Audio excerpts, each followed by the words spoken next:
Buenas tardes, soy Alexandra Angulo y el día de hoy les voy a presentar un caso clínico sobre leptomeningitis tuberculosa. Bueno, entre los datos clínicos de nuestro paciente, encontramos que es un masculino de 30 años, es VIH positivo y como antecedente personal tiene tuberculosis pulmonar. Presenta actualmente fiebre, dolor de cabeza y alteración del estado mental, específicamente confusión. Entre los estudios de gabinete realizados a nuestro paciente está la resonancia magnética. En la primera foto podemos observar una secuencia T1 simple, es decir, sin contraste, en plano axial, donde no es evidente el reforzamiento de las meninges. Sin embargo, en las siguientes dos fotos observamos una secuencia T1 con contraste, en donde se observa reforzamiento leptomeningio, tanto en plano axial como en plano coronal. Bueno, el diagnóstico fue leptomeningitis tuberculosa. Esta se debe a la reactivación de una infección latente por Mycobacterium tuberculosis. Es mucho más frecuente en niños pequeños, pero también afecta a los adultos, en particular a los infectados por el VIH, como es el caso de nuestro paciente. Esta se adquiere al inhalar gotitas de saliva contaminadas de bacilos y puede relacionarse con una diseminación metastásica de los bacilos presentes en la sangre, desde los pulmones hacia las meninges y la superficie del cerebro. Una vez ahí, los microbios permanecen en latencia dentro de tubérculos, los cuales pueden romperse tiempo después en el espacio subaracnoideo y dar lugar a la meningitis tuberculosa. Bueno, el diagnóstico de esta patología se hace mediante punción lumbar, aislando Mycobacterium tuberculosis del líquido cefalorraquídeo, por reacción de cadena de polimerasa, y también por la tomografía computarizada, donde se puede mostrar el aumento de contraste característico de las cisternas basales y meninges corticales o de la hidrocefalia. Bueno, solo 1 o 2 de cada 3 pacientes da positivo en la prueba cutánea de tuberculosis o tiene indicios de infección tuberculosa activa o sanada en la radiografía de tórax. El diagnóstico se establece por análisis de líquido cefalorraquídeo. Por lo común, la presión del líquido cefalorraquídeo aumenta y el aspecto del líquido es claro e incoloro, pero puede formar un coágulo al dejarlo en reposo.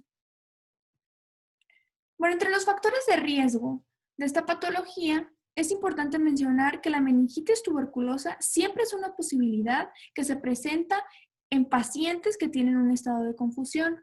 También es importante si hay antecedentes de tuberculosis pulmonar, como es el caso de nuestro paciente, alcoholismo, terapia con corticosteroides, infección por VIH u otros padecimientos relacionados con el deterioro de las respuestas inmunitarias, o si el paciente proviene de ciertas regiones o pertenece a grupos con alta incidencia de tuberculosis, como lo es en Asia o en África. Bueno, el cuadro clínico de esta patología, entre los signos y síntomas, podemos encontrar fiebre, letargo, confusión, cefalea, adelgazamiento, vómito, rigidez en el cuello, deterioro visual, diplopía, debilidad focal, convulsiones, entre otros. En algunos casos también podemos observar papiledema, parálisis oculares y hemiparesia.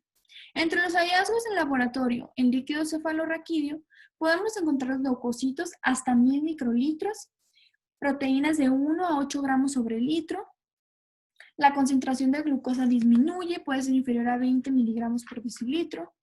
Y bueno, algunos de los indicios que nos hacen pensar en esta patología es, por ejemplo, un exudado meningio basal que contenga principalmente leucocitos mononucleares. También es posible ver los tubérculos en las meninges y la superficie del cerebro. Los ventrículos pueden estar dilatados a causa de la hidrocefalia y sus superficies pueden presentar exudado epidemario o epidemitis granular. Bueno, aquí en esta diapositiva podemos observar una foto donde muestro un cerebro sano y un cerebro con meningitis.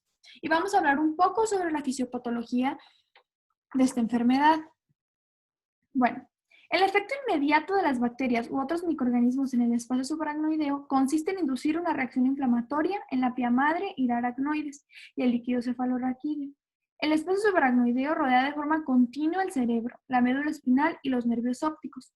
Esa es la razón por la cual cualquier agente infeccioso que lo penetre en algún punto permite que se propague rápidamente en todo este. La meningitis siempre tiene carácter cefalorraquídeo. La infección llega también a los ventrículos encefálicos, ya sea de modo directo, desde los plexos coroideos, o por reflujo a través de los agujeros de Mayendio-Luschka. Bueno, la primera reacción de las bacterias o sus toxinas es hiperemia de las vénulas y los capilares meningios, además de incremento de la permeabilidad de estos vasos, seguido en poco tiempo por exudación de proteínas y migración de neutrófilos hacia la pía madre y el espacio subaracnoideo.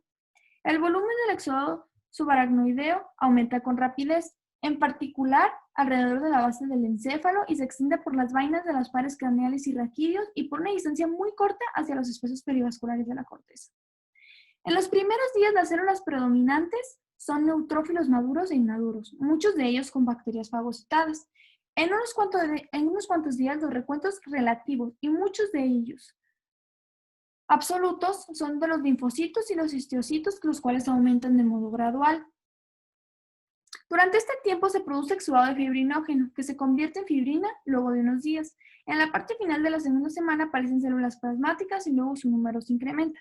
Los fibroblastos empiezan a proliferar muy pronto, pero no son notables hasta la etapa tardía de la evolución, durante la cual forman parte de la organización del exudado, lo cual resulta en fibrosis de las aracnoides y loculación de sacos de exudado, como podemos observar en la primera foto que les mostré.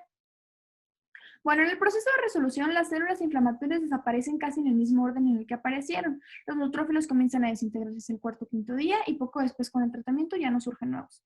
Los linfocitos, las células plasmáticas y los macrófagos desaparecen con más lentitud y algunos linfocitos y las células mononucleares pueden permanecer en pequeñas cantidades por varios meses.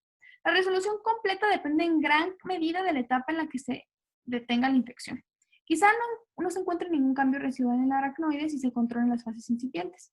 Después de una infección de varias semanas de duración, sobreviene proliferación fibrosa permanente de las meninges que da lugar a una aracnoides engrosada, empañada u opaca y a menudo adherencias entre la piel madre y la aracnoides o incluso entre aracnoides y dura madre. Durante las etapas incipientes de la meningitis también podemos observar cambios en las arterias subaracnoideas pequeñas y de tamaño intermedio. Las células endoteliales se edematizan, multiplican y apiñan en la luz. Esta reacción aparece de 48 horas a 72 y se incrementa durante los siguientes días, donde la vaina adventicia del tejido conjuntivo se infiltra con neutrófilos y en ocasiones se forman focos de necrosis en la pared arterial. Los neutrófilos y linfocitos migran desde la adventicia hasta la región subíntima y a menudo forman una capa definida. Más tarde se presenta fibrosis en la capa subíntima. Esta es la característica sobresaliente de casi todos los tipos de infecciones subagudas y crónicas de las meninges, pero de manera más notable de la meningitis tuberculosa y la sifilítica, la cual es la arteritis de Hübner. Bueno, entre los diagnósticos diferenciales, como mencioné anteriormente en la fisiopatología, está la meningitis sifilítica, la micótica y la neoplásica. También se encuentra la meningitis bacteriana parcialmente tratada. Bueno, una de las diferencias que podemos notar entre estas es que en la leptomeningitis piógena, el exudado se acumula en la superficie dorsal y en la meningitis tuberculosa el exudado está en la superficie basal o ventral del encéfalo, donde llena las cisternas de la base. Bueno, algunas de las otras diferencias entre los tipos de meningitis son que en la tuberculosis la glucorragia es baja y la proteinurragia es alta, igual que la bacteriana aguda y en la fúngica. Pero en la viral aguda podemos observar la glucorraquia normal y la proteinorraquia normal o un poco alta. Bueno, entre las células que observamos en estas, la bacteriana aguda, se pueden observar las polimorfonucleares a menudo menor de 300 milímetros cúbicos. En la viral aguda, los mononucleares pueden estar menor a 300 entre milímetro cúbico. En la tuberculosa observamos los mononucleares y polimorfonucleares menor a 300 milímetros cúbicos y en la fúngica de igual manera es la misma cifra. Bueno, ahora, en esta diapositiva vamos a hablar un poco sobre el tratamiento, pero es importante mencionar que si no se establece el diagnóstico, la meningitis tuberculosa es letal. Responde a la quimioterapia antibiótica. Sin embargo, se documentan secuelas neurológicas hasta en el 25% de los casos tratados, en la mayor parte de los cuales hubo retraso en el diagnóstico. Los estudios clínicos han demostrado que los pacientes que reciben glucocorticoides de forma simultánea con los antituberculosos pueden experimentar una resolución más rápida de las anomalías del líquido cefalorraquídeo y de la hipertensión intracraneal, lo que genera menores tasas de mortalidad o de discapacidad grave y recaída. La decisión de inicio del tratamiento se basa siempre en el descubrimiento de los indicios antes descritos en el líquido cefalorraquídeo. La pleocitosis linfocítica y las bajas concentraciones de glucosa son particularmente indicadoras, aun si los frotis ácido resistentes son negativos. Bueno, en este caso vamos a hablar sobre 4 fármacos que son recomendados para el tratamiento de esta patología. Entre ellos está la isoniazida en 300 miligramos, la rifampicina en 600 miligramos, la piracinamida en 25 miligramos por kilogramo, el etambutol en 15 miligramos sobre kilogramo y todos estos se administran por vía oral una vez al día. Si las cepas son susceptibles, puede descontinuarse el etambutol y continuar con la terapia triple por 2 meses, seguida de 4 a 10 meses de tratamiento con isoniazida y rifampicina solas. Y se pueden administrar 50 miligramos al día de piridoxina para reducir la probabilidad de una polineuropatía inducida por la isoniazida. Y bueno, en esta diapositiva les muestro mis referencias de donde saqué toda la información consultada. El primer libro fue Los principios de medicina interna Harrison. El segundo que consulté fue el libro de neurología clínica, el capítulo de trastornos de la función cognitiva. Y el tercer libro fue el de principios de neurología, específicamente el capítulo de infecciones del sistema nervioso por bacterias, hongos, espiroquetas y parásitos. Muchas gracias, espero que haya servido de algo y buenas tardes.